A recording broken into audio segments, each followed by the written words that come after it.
Fala pessoal, professor Edmilson Lins com vocês.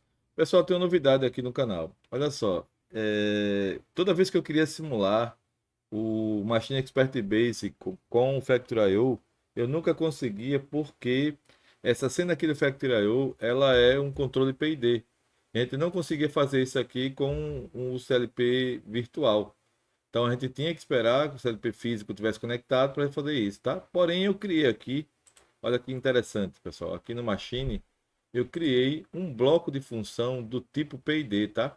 Esse bloco aqui funciona simulando o bloco PID, que é o bloco que tem no CLP real. Então, olha que legal.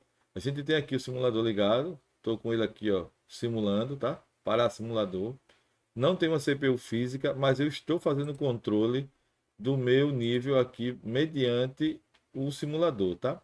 Então, se vocês observarem aqui, ó, eu vou baixar, por exemplo, esse setpoint aqui para um valor menor, por exemplo, 150, e nós vamos ver que a válvula de controle ela vai reagir a essa minha redução aqui do nosso sistema, tá? Posso ver aqui também no acompanhamento do próprio Machine, a gente tem uma tela de rastreamento aqui, onde a gente consegue observar o que eu estou utilizando. Então, eu tenho o MW0, que é o meu setpoint, ó, baixei ele aqui agora. Tem o meu MW2, que é a minha PV, e ela vai começar a baixar também. E temos também aqui a minha MW10, que é a saída, tá? Então, como é que eu fiz isso aqui, ó? Nesse bloco aqui, vocês podem observar que eu venho aqui em tarefas, eu criei um bloco de função do tipo PID e tenho todas as lógicas aqui, ó. Então, as lógicas que estão funcionando são essas lógicas que estão aqui dentro desse bloco PID, tá? Vejam também, pessoal, que eu não usei números flutuantes, tá? Na verdade, estou usando só números inteiros, tá?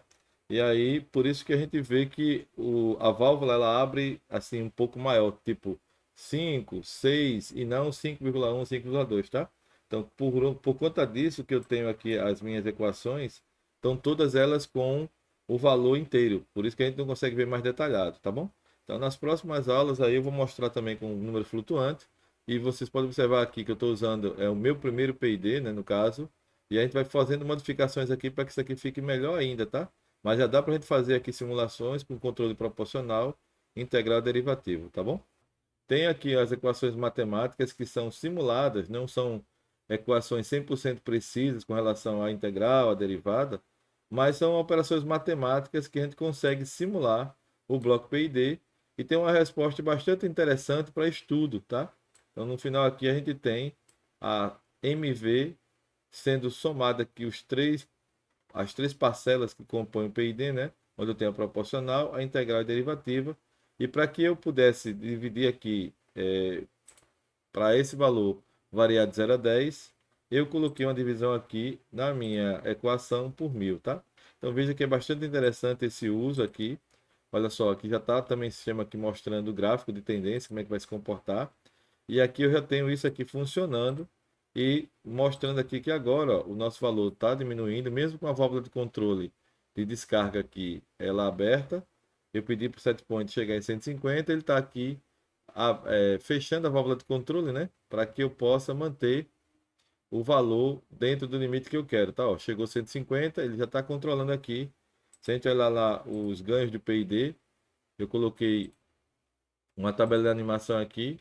Nessa tabela de animação, a gente consegue verificar aqui quais são os valores que estão nesse momento, ó. Meu setpoint está em 5, a PV está em 5, o valor proporcional está em 10, integral 3 e derivada 1, tá? Então é bem interessante para quem está estudando aí com o CLP, é bem interessante essa simulação aqui com esse bloco pronto, né, que eu desenvolvi aqui usando matemática aqui do próprio simulador, tá? Então a resposta ela fica bem interessante e você consegue simular ali o controle PID numa cena, por exemplo, dessa aqui, onde a válvula de controle já vai fazer o seu trabalho automaticamente à medida que é solicitada. Vamos dar uma olhada aqui na válvula, ó. Nesse momento eu tenho aqui a válvula com uma certa abertura e vejam que aqui, ó, ela está aberta em 50%, ou seja, 5 volts. Vamos imaginar que agora eu forço a descarga, ou seja, para fazer com que esse líquido aqui saia um pouco mais do meu reservatório.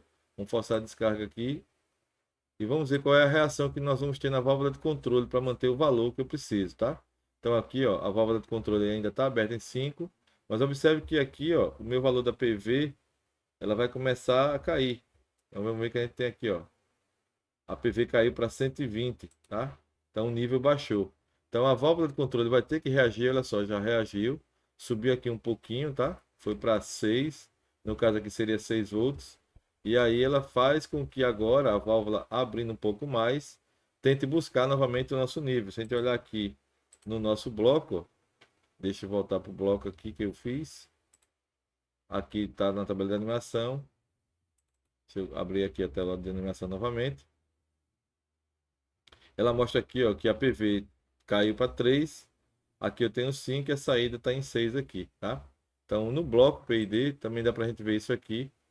Se a gente vier aqui para a tarefa principal e olhar aqui na minha Hang 0, eu tenho um bloco criado aqui que eu consigo fazer os ajustes desses parâmetros aqui do PID mediante os ajustes que eu quero fazer, tá? Então, pessoal, essa aplicação é bem interessante para quem está desenvolvendo aí o início do estudo de PID e que não tem como simular, não tinha como simular isso aqui com o CLP virtual, né? Já que isso aqui só funciona, no caso, com Machine, com o CLP físico, tá bom? E aqui, pessoal, foi como eu desenvolvi o bloco, tá? Aqui dentro eu tenho um bloco de funções definidas pelo usuário. Eu usei essa área aqui de acionamento de parâmetros ou variáveis, tá? Eu criei todas as variáveis que eu precisava fazer aqui. E através dessas variáveis eu utilizei aqui nas minhas equações para que o projeto pudesse ficar funcionando conforme vocês viram aí na nossa tela aí de funcionalidades, tá bom? Então, pessoal, para essa aula era isso. E se vocês quiserem ver como é que eu desenvolvi toda essa programação aqui passo a passo, se inscrevam na área de membros que lá eu mostro o desenvolvimento completo dessa conexão aqui e também fazendo a conectividade com o IHM, que vai ser o motivo de uma próxima aula, porém essa da IHM só vou mostrar a funcionalidade, mas o desenvolvimento completo só na área de membros, tá bom? Então obrigado e até a próxima aula.